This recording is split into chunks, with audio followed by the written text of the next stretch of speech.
UGC का वापस लो, वापस लो, वापस लो। यूजीसी का नहीं चलेगी, नहीं चलेगी। वो हमारे देश में जो विश्वविद्यालय हैं उनके लिए एक संस्था है जिसको यूजीसी बोलते हैं, जिसका मतलब है विश्वविद्यालय अनुदान आयोग। मोदी तेरी तानाशाही, मोदी तेरी तानाशाही, यूजीसी का वापस लो। कहते हैं कि इस पे केंद्र सरकार ने भी कमेटी बनाई है जिसमें दिग्विजय सिंह उसके अध्यक्ष थे और इसमें ओबीसी वर्ग को शामिल किया गया है। मोदी तेरी तानाशाही, यूजीसी का वापस लो, यूजीसी का वापस लो, हमारे एकता जिंदाबाद, हमारे दोस्तों, हमारे देश और प्रदेश में यूजीसी बिल को लेकर काफी राजनीतिक पार्टियों में घमासान मचा हुआ है। आज हम लोग बात करते हैं फर्रुखाबाद के हिंदू महासभा के युवा प्रदेश अध्यक्ष विमलेश मिश्रा जी से और एडवोकेट रामजी वाजपेयी जी से कि आखिर यूजीसी बिल है क्या। पहले हम लोग जानने का ये प्रयास करते हैं कि आखिर यूजीसी बिल है क्या। सर, सबसे पहले हमारे चैनल पर आपका स्वागत है। आप ये बताइए यूजीसी बिल है क्या। यूजीसी जो है वो हमारे देश में जो विश्वविद्यालय हैं उनके लिए एक संस्था है जिसको यूजीसी बोलते हैं, जिसका मतलब है विश्वविद्यालय अनुदान आयोग। वो एक स्वायत्तशासी संस्था है और वो अपने प्रशासन को चलाने के लिए एक समय समय पर विनियम बनाते रहते हैं। उन्हीं विनियमों के तहत उन्होंने ये यूजीसी नाम से जो हम जानते हैं विनियम, ये विनियम बनाए हैं जो कि 13 जनवरी से लागू भी हो चुके हैं। इन विनियमों का जो उद्देश्य बताया गया है वो ये है कि विश्वविद्यालयों में जो भेदभाव की शिकायतें आती हैं उस पर लगाम लगाई जा सके और समतामूलक समाज की स्थापना की जा सके। ये उन्होंने उद्देश्य बताया है कि इस उद्देश्य के आधार पे ये विनियम बनाए गए हैं। जबकि यूजीसी का निर्माण केवल विश्वविद्यालयों के प्रशासन को देखना और उस पे शिक्षा के मानकों को सही तरीके से पालन कराना ये यूजीसी का प्रमुख कार्य है। लेकिन ये कार्यक्रम ये भी जोड़ दिया गया है कि समता का संवर्धन करेंगे विश्वविद्यालयों में, ये भी उन्हें उत्तरदायित्व दिया गया है। तो इस उत्तरदायित्व के अंतर्गत जो विनियम बनाया है इसमें तमाम भ्रांतियां हैं। कहा तो ये जा रहा है कि ये एससी ओबीसी के लिए समता के सिद्धांत पे कार्य करने के लिए है, लेकिन ये दोनों बल्कि सभी वर्गों के लिए है। इसको किसी से कोई लाभ होने वाला नहीं है कि जिस तरीके के विनियम दिए गए हैं और खास तौर से जो इसकी डेफिनेशन दी गई है उसमें जैसे एक शब्द आता है जात आधारित भेदभाव, जो कि महत्वपूर्ण शब्द है। पूरे विनियम में मैंने अभी तक जाति आधारित भेदभाव का शब्द नहीं देखा है। तो विनियम में जाति आधारित भेदभाव की परिभाषा देने का मतलब ही क्या है। दूसरा शब्द इसमें एक हितधारक शब्द आता है।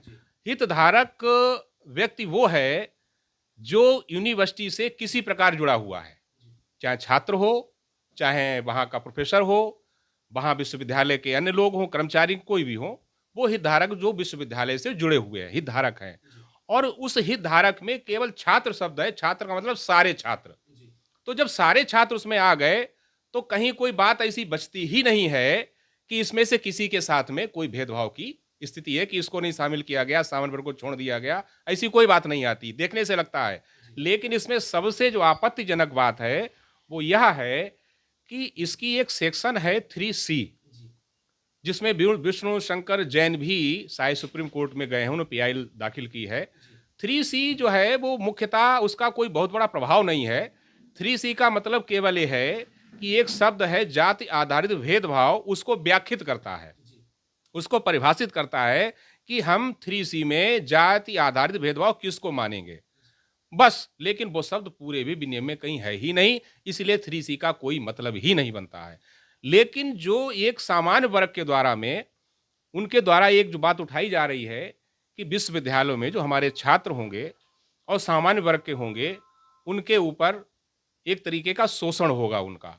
और शोषण का आधार ये बनता है कि जैसे हम देख चुके हैं कि SC/ST एक्ट हुआ, SC/ST एक्ट में जो रिपोर्ट कहती है 67% मामले झूठे पाए गए। ऐसे ही एक पास्को एक्ट बना हुआ है और शायद पास्को में सभी कवर हैं, SC नहीं, पास्को सभी के लिए बना हुआ है। और कहा गया है यदि किसी लड़की के साथ में कोई छेड़छाड़ या किसी ने नजर से देख भी लिया, उसने शिकायत कर दी, तो उसमें पास्को उस पर लग जाएगा और उसकी जमानत नहीं होगी और वो जेल चला जाएगा, उसके मान सम्मान का सारा कैरियर चौपट हो जाएगा। तो ये सभी के लिए चिंताजनक है, समाज का कोई व्यक्ति हो, किसी वर्ग का हो, हिंदू हो, मुस्लिम हो, जात कोई भी हो, सबके लिए। ऐसे ही SC में भी है, उसका दुरुपयोग हुआ। तो इसमें एक शब्द जो जोड़ दिया गया है वो सेक्शन इसकी जो 8 है, विनियम 8 का जो है, मैं अभी देख के बताता हूं आपको। विनियम 8 का ये आता है 8B में इसमें दिया गया है कि पीड़ित व्यक्ति के पास घटना की सूचना समता हेल्पलाइन पर देने का विकल्प भी होगा। यहां तक सही है, कोई दिक्कत नहीं है। इसके आगे हेल्पलाइन पर प्राप्त सूचना यदि प्रथम दृष्टया क्या होता है? प्रथम दृष्टया होता है कि कोई चीज जो फर्स्ट नजर में आ जाए, तुरंत एकदम यार ऐसा हो गया।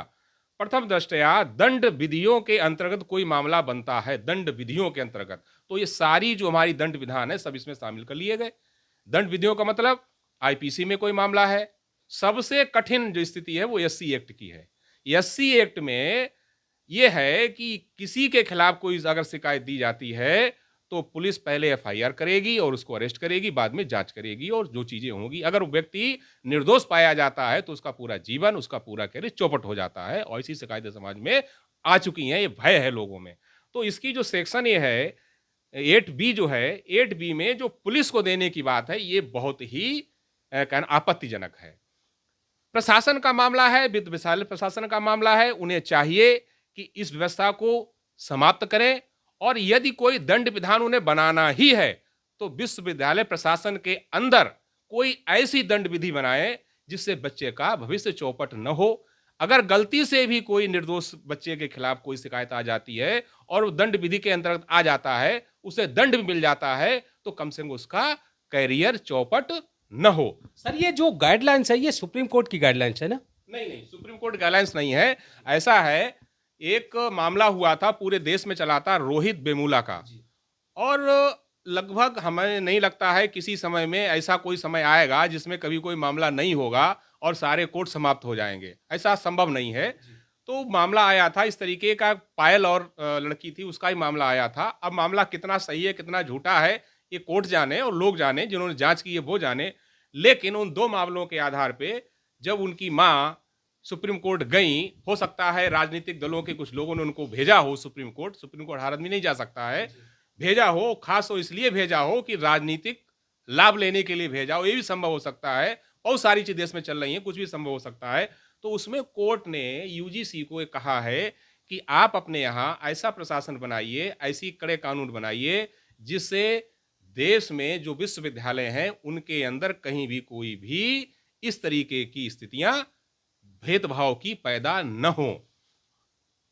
उन्होंने केवल इतना कहा है कि आप इस पे कानून बनाइए, और इन्होंने कानून बना दिया। कहते हैं कि इस पे केंद्र सरकार ने भी कमेटी बनाई है जिसमें दिग्विजय सिंह उसके अध्यक्ष थे, और इसमें OBC वर्ग को शामिल किया गया है।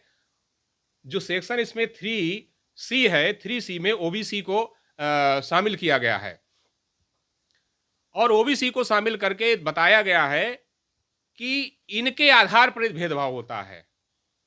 हालांकि बड़ी विडंबना की स्थिति है कि आप कैसे तय करेंगे, और एक वर्ग को आपने छोड़ दिया, सामान्य वर्ग जिसे कहा जाता है, तो इसके मतलब सामान्य वर्ग जो कहते हैं डिफॉल्ट, बाय डिफॉल्ट वो अपराधी हो जाएगा, घोषित हो जाएगा, वो इसी खिलाफ शिकायत होगी, बाद बाकी किसी से शिकायत होगी ही नहीं। तो कहीं न कहीं इसमें राजनीतिक खूबी आती है, और सरकार ने इसमें कहीं न कहीं जल्दबाजी में और ये बगैर सोचे विचारे हुए कि इसके क्या फायदे हैं क्या नुकसान है, इसको जो है UGC को निर्देशित किया होगा।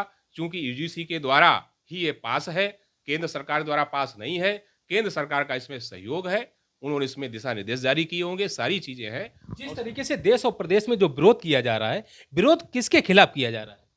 देश और प्रदेश विरोध किया जा रहा है, उस विरोध का प्रमुख कारण है, किसी खिलाफ विरोध नहीं है, वो विरोध मेन है कि ये सबके अंदर भय व्याप्त है कि जिस प्रकार इस देश में कानून का और व्यवस्था का दुरुपयोग होता है, वो दुरुपयोग यदि हमारे विश्वविद्यालयों के अंदर हुआ तो जो बच्चे नए बच्चे हैं जिनकी उम्र 20 और 25 साल है, जिनके अभी सोचने समझने की पूरी क्षमता भी नहीं है, कानून भी अच्छी प्रकार नहीं जानते हैं, उनके प्रति यदि कोई दुर्भावनापूर्वक व्यवस्था वहाँ पैदा हो गई तो वहाँ का राजनीतिक माहौल बन जाएगा और वहाँ का शिक्षा का माहौल चौपट हो जाएगा।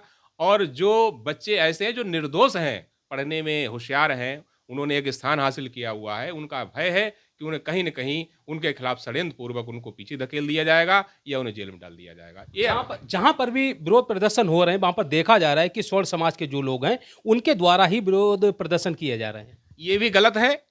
ये सवर्ण समाज का उसमें कोई मतलब ही नहीं है और हमारे संविधान में भी सवर्ण समाज के शब्द आया ही नहीं है, न ही इस विनियम में कई सवर्ण शब्द है। ये जो सवर्ण शब्द लोग यूज कर रहे हैं या ब्राह्मण यूज कर रहे हैं, वह अपने ही समाज का कहीं न कहीं अहित कर रहे हैं। उन्हें इन चीजों से बचना चाहिए और ये सामान्य वर्ग की बात है। वो सामान्य वर्ग वो है जो न तो ओबीसी सूची में है न एससी सूची में है, वो जाति आधारितवादी ही नहीं है। जो व्यक्ति ओबीसी और एससी सूची में नहीं, वो सारे सामान्य हैं। तो सामान्य की बात इसमें है, ब्राह्मण, क्षत्रिय या किसी अन्य वर्ण की वर्णवादी बात ही नहीं इसमें कहीं। जगह जगह पर देखा गया कि जहां पर विरोध प्रदर्शन हुए हैं वहां पर सरकार को निशाना बनाया गया। हाँ, सरकार को निशाना बनाया गया है क्योंकि हर देश की जो राजनीतिक रीढ़ होती है उस देश की सरकार होती है। समाज में राजनीति के बगैर अच्छे समाज की कल्पना नहीं की जा सकती है। जब किसी समाज में वीरता को, योग्यता को कोई स्थान नहीं होगा, हमारी योग्यता, हमारी वीरता, हमारा धैर्य, हमारे जो मानवीय गुण हैं उनका कहीं कोई विकास नहीं हो पाएगा और हम समाज में उन मानवीय विकास के आधार पे समाज को कोई सेवा नहीं दे पाएंगे। इसी प्रकार जितना भी पलायन हमारे यहाँ से हुआ है, चाहे वो अमेरिका में हुआ हो, यूरोप देशों में हुआ हो, जितनी भी योग्यता हमारी वहाँ चली गई और यहाँ पे उसका कोई मूल्य नहीं हुआ। राजनीतिक क्षेत्र के बैठे हुए लोग हैं, उनको सामने आना चाहिए, हर पार्टी के लोगों को सामने आना चाहिए और सामने आकर के चाहे यह विनियम हो या कोई भी किसी प्रकार की कोई सामाजिक अव्यवस्था हो, उस पर बात करनी चाहिए, खुलकर के सामने आना चाहिए। पक्षपातपूर्ण तरीके से कोई कार्य किसी को नहीं करना चाहिए। आप जो है ये यूजीसी बिल का जो है समर्थन करते हो या फिर विरोध करते हो? मैं इसका विरोध नहीं करता हूं, मैं इसको संशोधन की बात करता हूं। विरोध करने का मतलब वो लोग कैसा इसका विरोध करना चूंकि ये ब्राह्मण है इसलिए कर रहे हैं, नहीं। मैं कहता हूं इसको ऐसा बनाया जाना चाहिए जिनके लिए बनाया गया है उनको पूरा इसका लाभ मिले और दूसरे वर्ग को इसमें किसी तरीके का उनका शोषण न हो, उन पे किसी तरीके का षड्यंत्र न हो या उनके बच्चों का भविष्य सुरक्षित रहे, ऐसा काम करना चाहिए।